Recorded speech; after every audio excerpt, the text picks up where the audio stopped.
On this week's episode of Loud and Ugly Garage, we're going to take all this stuff right here and weld it to the frame.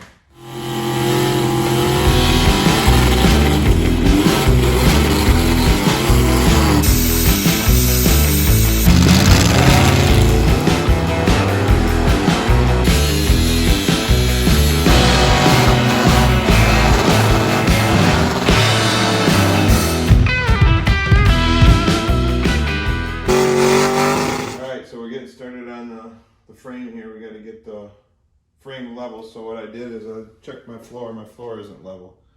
So in order to build this off the floor, I just corrected the frame to the same as the floor, and I'll build everything off of that. So we've got the flat part of the frame level, and we've got the up sweep, and we're going to level this part of the frame here to the flat part in the back. We're running multiple levels here just to make sure that the frame stays true. It's really important when you weld these, tack weld the frame rails in, after each tack you check your levels, make sure everything stays square because the heat definitely warps it. So we decided to shim the inside just so that the outside of the frame rail stays in line with the outside of the old frame rail. And then we're gonna make up the distance on the inside by just trimming it and folding it in. So we're tacking the outside of the frame rails first. That way we can pull them together if we need to. And then we'll tack the bottom side just to make sure that's all good. And then we got our front cross member right here. We're just gonna use a piece of roll cage tubing.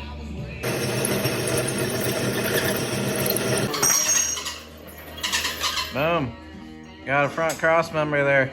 So we traced the original frame horn on the new frame rail. That way it keeps the traditional look.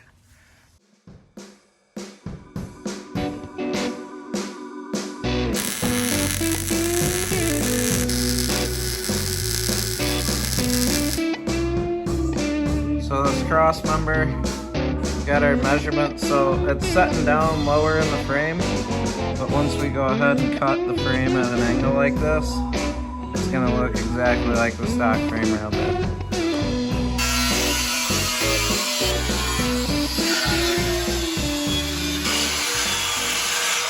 So we cut the frame on the top and the bottom. Now we're going to creep it in and tack weld the new frame to the old frame so that we can cut these bars off here that we welded in, keep it straight. And then we can cut the pie shape out of the top piece and then bend that down flat and weld it flush.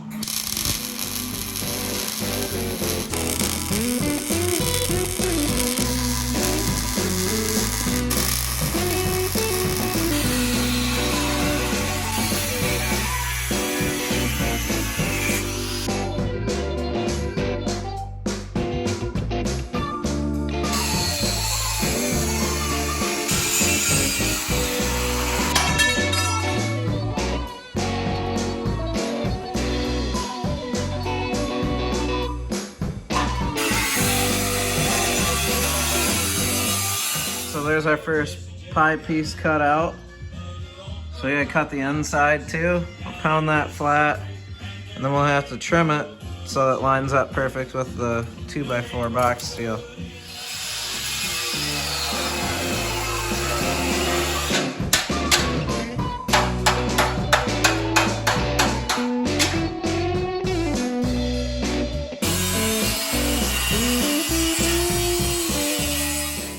So after a little cutting, you can see that the frame rail used to be a lot wider, a couple pie shapes out, and then we pinch it together on the sides, and then we were able to bend this down. Now what we're gonna do here is make it so that when this goes down, there's a little bit of a gap, so you get side of the frame rail, new frame rail, and top of the frame rail all wrapped up in your weld.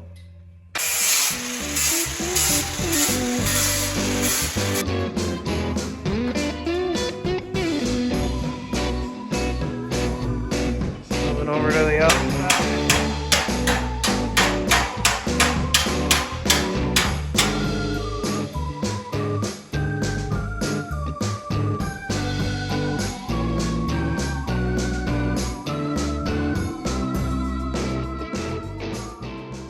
got the wheelbase set front to back.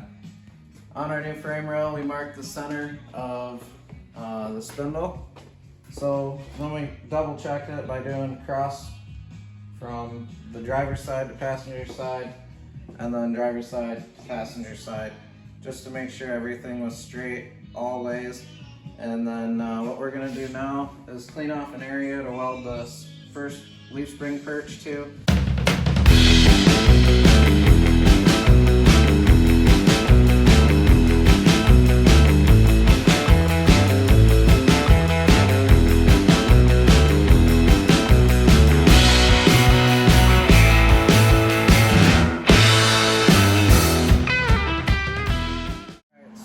What we've got going on over here is we've got your front leaf spring perch all knocked up on the frame rail.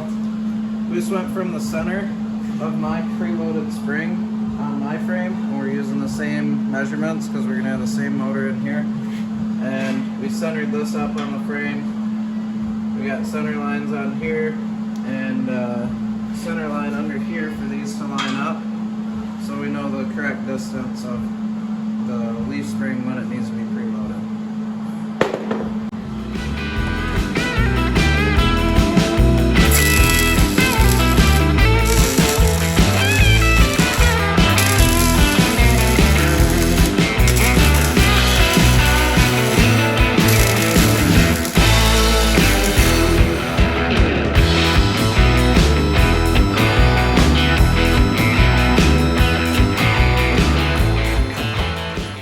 It looks a little weird right now with the front mount swung so far back, but once you put the weight on the axle, it'll swing that forward, and you want this to just be a slight angle forward so that when the suspension travels, it can pivot forward.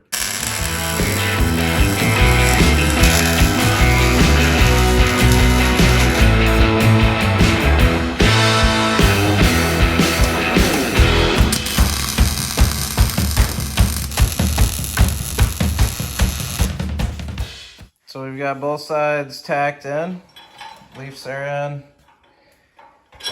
Putting the leaf pads on right now, and then we'll actually put the axle in and jack it up, and we'll set the caster.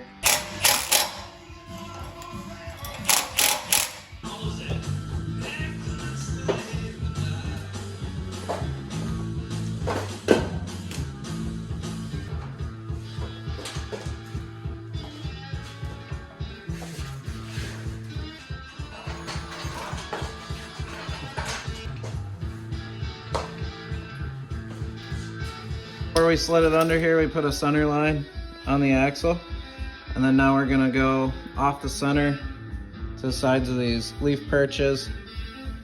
That'll be our first measurement, and then we've got to rotate this front to back to get the caster angle correct. We've got the leaf springs preloaded to about where it's gonna be when the motor's sitting in there. And like I said, these are just a little bit more forward than straight, and that should be good enough. Just so you guys know what caster we're running an 8-degree positive caster, which means the wheel is going to be leaned back a little bit. They say 8's good for street, 10 would be better for the strip. It'll set your wheel back and hold the wheel straighter. We got these dial indicators on each side saying it's at 8 degrees both ways. Leaf springs are loaded down, so we're going to go ahead and tack these leaf spring perches right to the axle right now, and then we should be able to set this thing on the ground.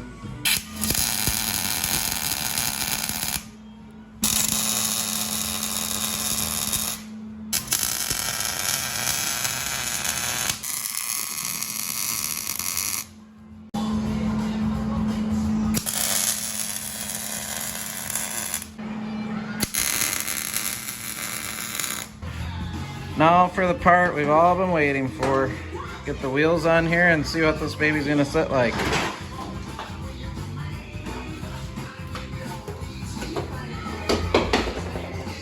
Alright, wheels are this couple bolts holding them on, but first time setting this thing on the ground. And she's stiff.